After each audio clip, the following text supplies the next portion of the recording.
So I'd like to take some time to discuss Jesus casting demons out from the pigs.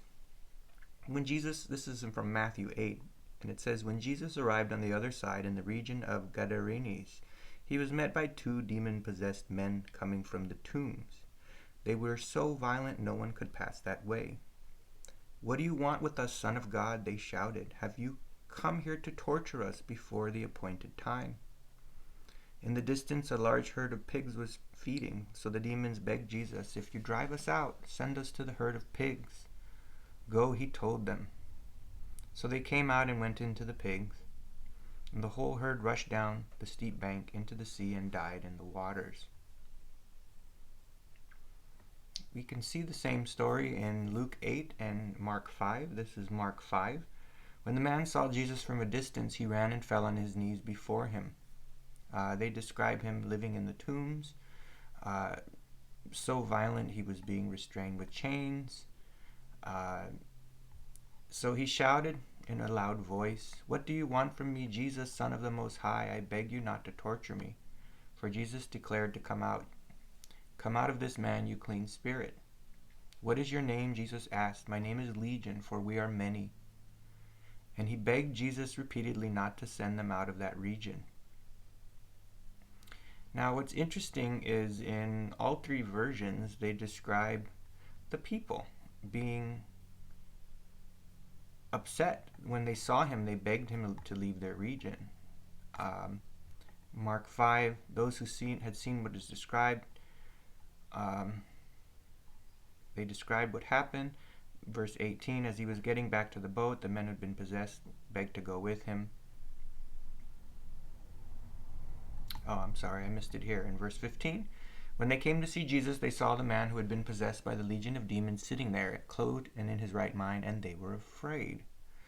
So I don't understand why they were afraid that Jesus could cast out demons. Verse 37 of Luke 8, then all the people of the region asked Jesus to leave them because they were overcome with fear. They were afraid that this man could cast out demons, that he had the power to heal someone and to command evil. Now the question is, why did they say, "You've come here to torture us before the appointed time"? Because Jesus came to save the world and to spread the gospel before the end times, before the end of days, you might call them. And the demons understand the agreement that they were allowed to do whatever they wanted to on the earth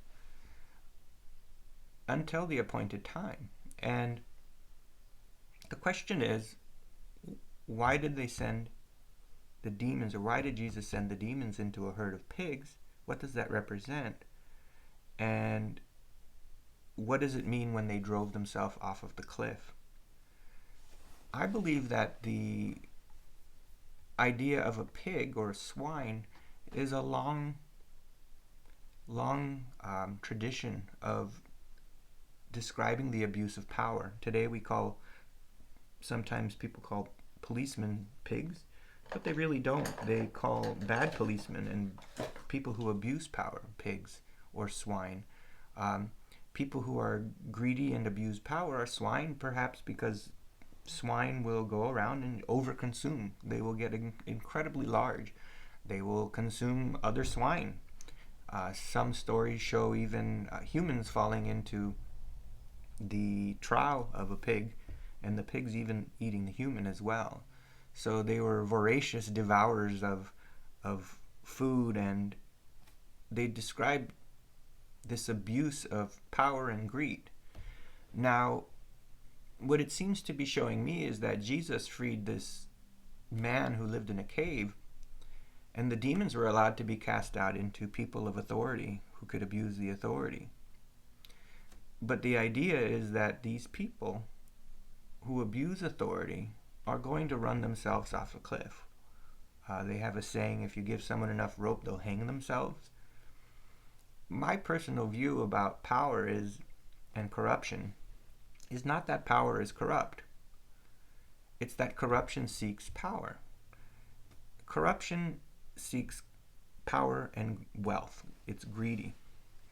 So it'll naturally seek out, like a virus, places that are vulnerable where it can accumulate more power and wealth. And people in positions of authority have power and wealth. So it'll attract what you can call evil spirits or corrupt people, corrupt souls, to pursue these really at all costs. We see people like Herod and Pharaoh who were willing to murder children to protect their power, to protect themselves from the idea of a Messiah overthrowing them. So Jesus gave them a little bit more time, and he planted the antidote to the virus. He planted the gospel, the good news of love and compassion, and the message and the life of Jesus as an example of how we can be saved and overcome evil. But that in the end, as it's written in the Bible, the war has already been won. In the end, Jesus is going to return to liberate us all and to destroy all evil. Only the most vile and evil will be terrified at this idea of goodness and love and liberation coming to us.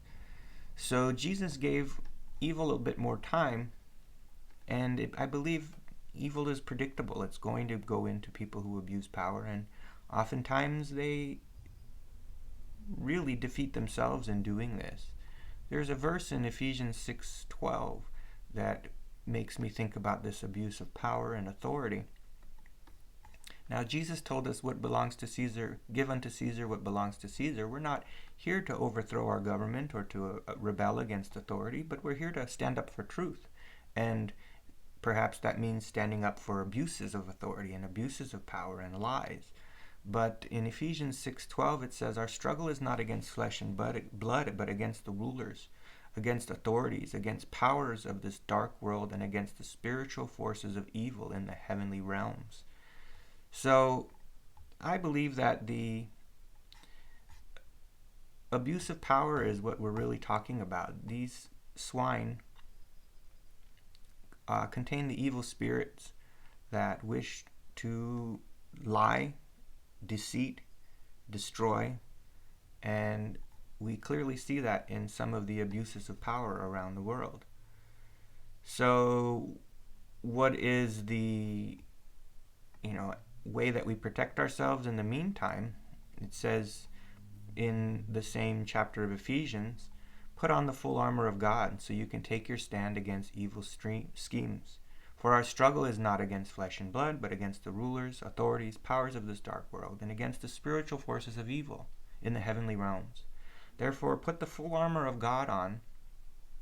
Put on the full armor of God so that when the day of evil comes, you may be able to stand your ground. And after you have done everything, to stand.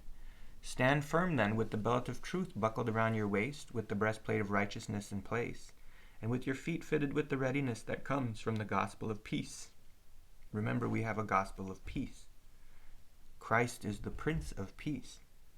In addition to all this, take up the shield of faith, with which you can extinguish all the flaming arrows of the evil one. Take the helmet of salvation and the sword of the Spirit, which is the word of God, the Logos. And pray in the Spirit on all occasions and all kinds of prayers and requests. With this in mind, be alert and always keep praying for all the Lord's people. So,